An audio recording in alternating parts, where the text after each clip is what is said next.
from a really young age, probably 5 years old. I was quite obsessed with changing my room around constantly, which drove mum and dad crazy. But I think even at that point I was quite aware about how an interior space can make you feel.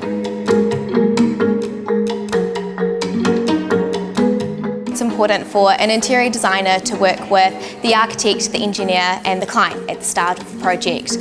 A recent example of this would be a current client of mine who is in the process of building a new large home.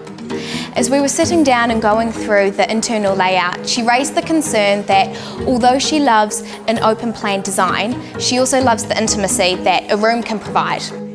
As we were working with the architect and the engineer, we came up with a solution to create an illusion of a room by, instead of using solid walls, we used vertical timber slats. It's important to work alongside an architect from an ergonomics point of view. This ensures well-considered spatial planning to complement the architectural form. Lighting is an important part of the design process. It's so crucial to be involved from the beginning of the project to ensure careful and thoughtful placement of fittings and fixtures.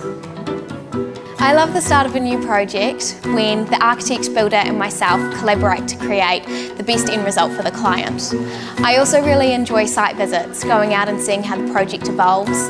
I feel this is a really key time to aid the client to further visualise the space, the placements of the furniture, the heights of the pendant, that type of thing.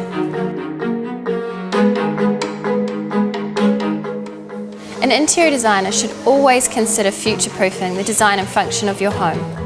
I've been working with a client recently who's just purchased a beachfront property.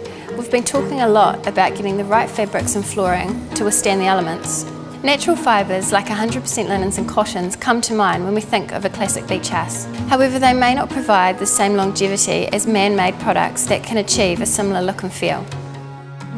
When I'm with a client, I like to create a design that is specific to them. I can do this by pulling from Frobisher's various suppliers and exclusive products that we source from around the world. If for some reason we cannot find the perfect solution or the client is after a really key feature piece, we will create and design a piece that is bespoke and made locally here in New Zealand.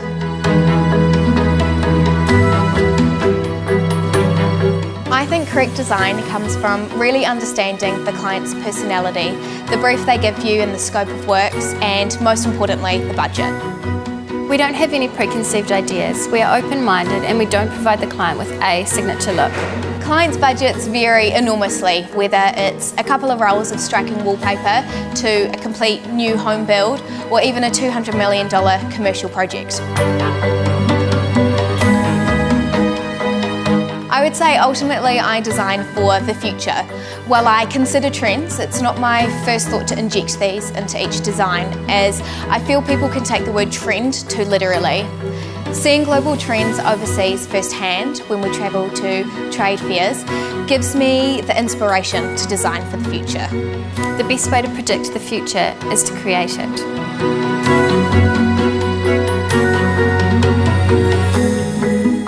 When you see the pure joy on someone's face when you do the big reveal. If a design fits the client, just like a piece of clothing, then I know I've succeeded.